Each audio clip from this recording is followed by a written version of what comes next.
back to the heart of the digital sort of frontier, if you like. Look, if you have a Wayne or a Grand Wayne or maybe yourselves, you'll know all about TikTok, social media platform for creating and sharing short videos. Very eye-catching very often, used mainly by younger people, but it's, you can be singing for a minute or dancing or lip-syncing or influencing.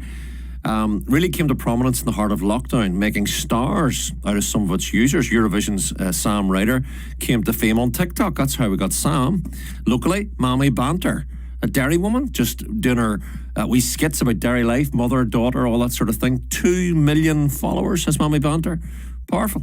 So why is the European Commission telling its staff to remove the app from their phones altogether? With the story today, Professor Kevin Curran from the Ulster University. Kevin, always good to speak. Thank you for joining us. Good afternoon. Good afternoon, Mark. So they're saying about protecting data, increasing cyber security and all the rest, but sure, you could make a case for any app. What's happening here? You could. In fact, Facebook and Instagram, some of the meta apps, collect as much information. Ultimately, it comes down to that this app, TikTok, which is over 2 billion users, really, it has, outside of Meta, has become the most downloaded app of all time. Wow. But the problem is that that is privately owned by a Chinese company who also has links to the Chinese communist state. And the issue is that data in the past has been shown. Data which was collected by TikTok in Europe, for instance, the United States, was accessed by China. So therefore, of course, the US government last year were trying to ban, are still actively considering banning outright TikTok, because really it comes down to the fact is, do we want our data being accessed by the Chinese communist state? Right. This always interests me, Kevin, and I've never got an answer that I could understand. You're always the man to help us in that regard. What does it mean? Right, so if they own TikTok and they are malevolent players, maybe they are, maybe they aren't, the Chinese authorities, what can they get from my TikTok account that's going to be detrimental to my life? All right, I mean, I might have, the name of my dog and a number for a sign-in, but, if I'm smart, that's the only sign-in details I'll give. I mean, what can they harvest from people's TikTok that is potentially dangerous to European Commission security? Yes, I mean, when you break it down, sometimes it's hard to see what they have, but it can all add up. And number one, actually, fear by governments, because a lot of governments, Pakistan, Bangladesh, they have banned TikTok in the past because of the risk of social or disinformation campaigns. The Chinese government could, we've seen what happened in Russia. Within weeks, they could repurpose a lot of their algorithms for really propaganda. So right, but I mean, but I get that. And Twitter have been accused of allowing, this right-wing government or this political movement or pro-Russian or all the rest. But what I'm asking you is, what can the Chinese, if they targeted you in the morning, Kevin, as a leading Irish academic in this realm, what could they get from your TikTok account that would be detrimental to you, your university, your reputation? Okay, well, very little for me. First of all, I used a false email signing up. Right. I only have it on one of my platforms. But they could collect my IP address, right? They could get my name if I give a correct one. They could see my preferences, any content. So your IP address tells them where your computer is and what your computer is? Exactly. And they can see exactly what kind of hardware, how much disk space I've left, things like that, which are technical to such. But they can determine location, my IP address, search history. If I send messages within the app, they could potentially, which we know, snoop upon the messages which have been sent. So anything. Also, which is very interesting, there's an in-app browser within TikTok. So if I access a website within the TikTok in-app browser, all my clicks and searches and what I type into passwords and user credit card information can be scraped.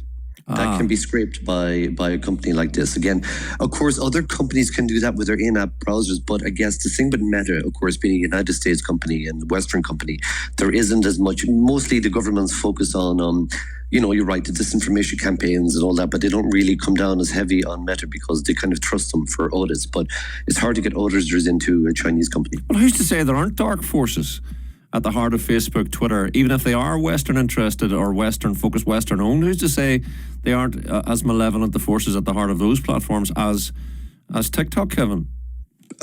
But again, we're Western. We have regulations over them.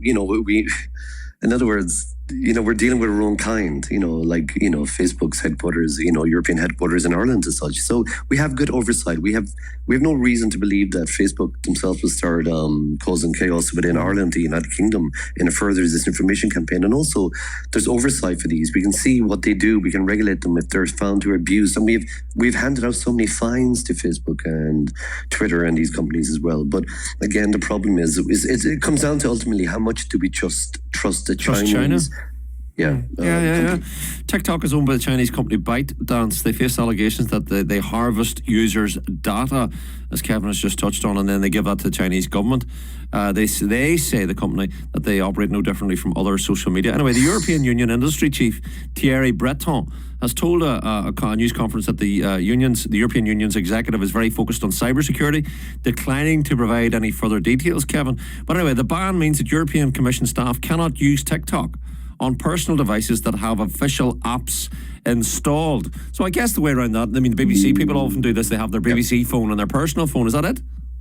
Oh, exactly, and that's fine to some degree, as long as, of course, you don't put back the apps, which come from your corporation back onto the phone as well. But I think that's where corporations generally have what we call, we're able to manage remotely devices again, and to restrict apps as well.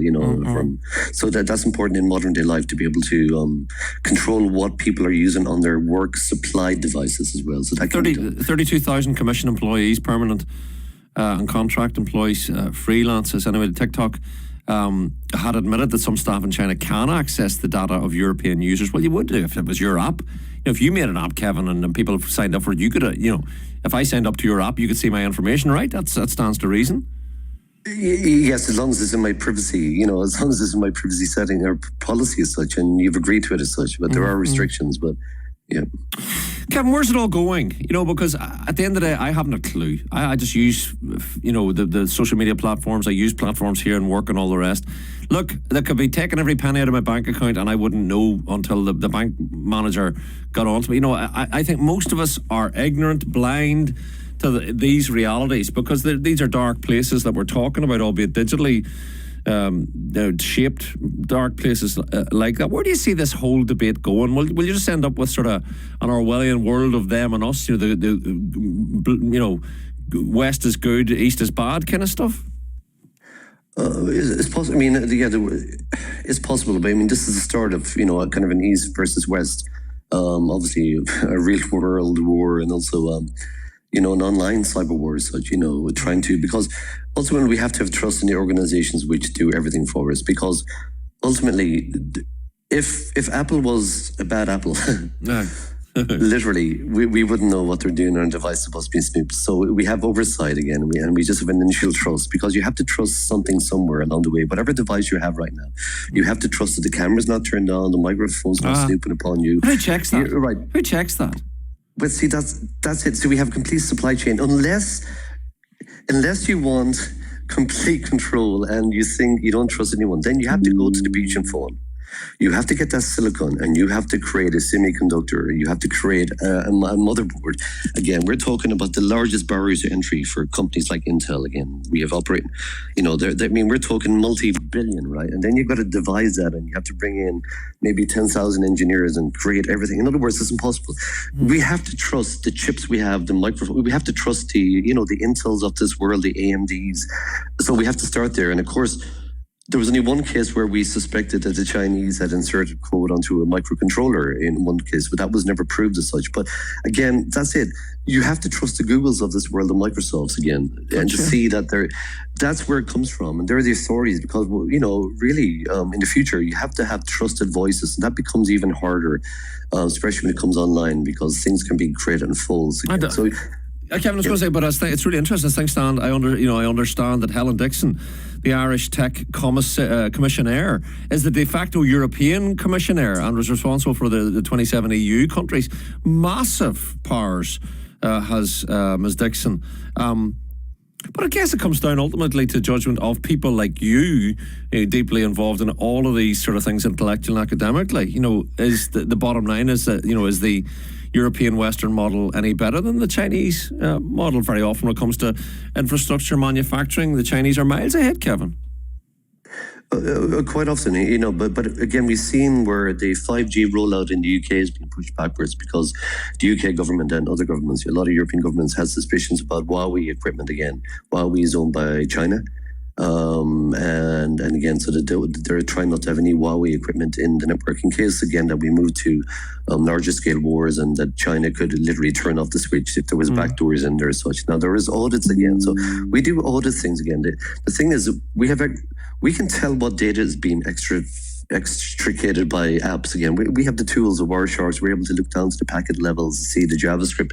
There is very technical. That, in other words, they can't do it nefariously. They'll always be caught out if they were to extract. So we have these researchers, we have the companies like Google again that audit these things all the time. And again, if we see something which is spyware, basically, we publish it, we shame them, and usually then the authorities crack down. So, in other words, they can't do this in a vacuum. All the traffic anything extracted from any device, we can see where that goes because it has to ultimately get to your first router, your internet service provider, and out over the web. Everything can be tracked.